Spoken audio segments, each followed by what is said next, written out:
नमस्ते।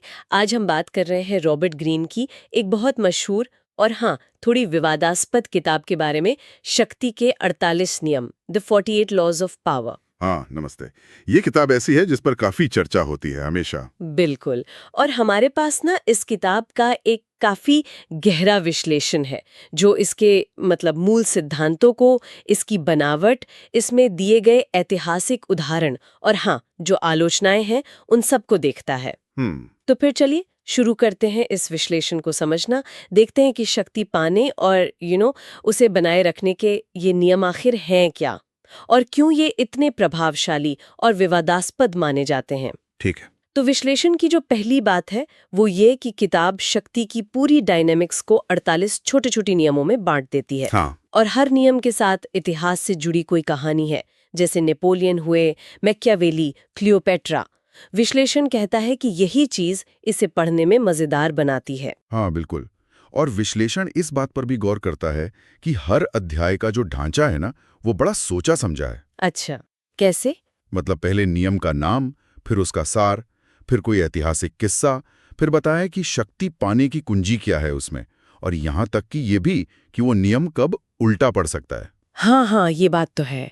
काफी सिस्टमैटिक तरीका है समझाने का। बिल्कुल, पाठक को समझने में आसानी होती है इससे। विश्लेषण में एक और बहुत अहम बात सामने आती है कि ग्रीन शक्ति को नैतिकता से बिल्कुल अलग रखते हैं। उनके लिए ये ना अच्छा है ना बुरा, बस एक टूल है, एक औजार, और शायद इसीलिए कुछ लोग इसे बहुत प्रैक्टिकल मानते हैं। हाँ, और कुछ लोग कहते हैं कि ये तो बिल्कुल जोड़ तोड़ और क्या कहते हैं, अनैतिकता सिखा रही है। सही। बिल्कुल। विश्लेषण भी इसी बात पर जोर देता है कि ग्रीन का जो फोकस है वो इंसानी फितरत पर है। हमारी इच्छाएं, हमारे डर, हमारी इनसिक्योरिटीज, इन सबको समझने और इस्तेमाल करने पर। अच्छा। ग्रीन के हिसाब से शक्ति के खेल में ये भावनाएं ही असल में काम करती हैं, चाहे वो नैतिक लगें या ना लगें।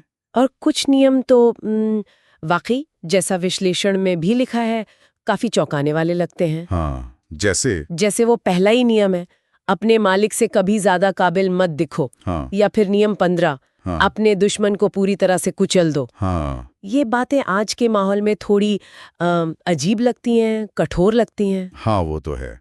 ये नियम सीधे तौर पर रणनीति और कभी-कभी थोड़ी निर्मम कार्रवाई की तरफ इशारा करते हैं, लेकिन विश्लेषण ये भी साफ करता है कि किताब में सिर्फ यही नहीं है। अच्छा, और क्या है? जैसे नियम 25 है, खुद को नए सिरे से गढ़ें, या नियम 47, जीतने के बाद कब रुकना है ये जाने।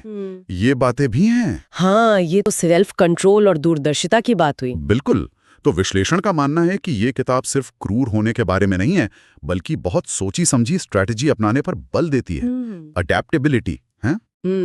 तो विश्लेषण किताब की लिखने के तरीके की तारीफ भी करता है, कहता है कि आकर्षक है, किससे दिलचस्प है और सलाबी काम की लग सकती है। हाँ। पर साथ ही आलोचनाओं को भी सामने रखता है, जैसे इसका जीवन के प्रति थोड़ा ज्यादा ही निराशावादी नजरिया। हाँ, वो एक क्रिटिसिज्म है। और कुछ नियम लगते हैं जैसे दोहराए जा रहे हैं, और भाषा भी कहीं कहीं थोड़ी मुश्किल हो जाती है। बिल्कुल, और ये पॉइंट बहुत जरूरी है। विश्लेषण का निचोड़ यही है कि इन नियमों को बस मान नहीं लेना है। हाँ, आंख बंद करके नहीं, इन्हें आलोचनात्मक नजरिए से देखना बहुत जरूरी है। विश्लेषण ये कहता है कि आज के टाइम में भी, चाहे ऑफिस हो, पॉलिटिक्स हो या सोशल मीडिया पे इन्फ्लुएंस बनाना हो, शक्ति कैसे काम करती है ये समझना फायदेमंद है।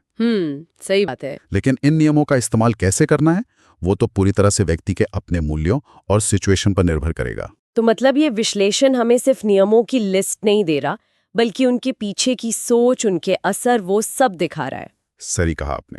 ये विश्लेषण हमें शक्ति के 48 नियमों की एक, कह सकते हैं, मल्टीलेयर्ड तस्वीर देता है।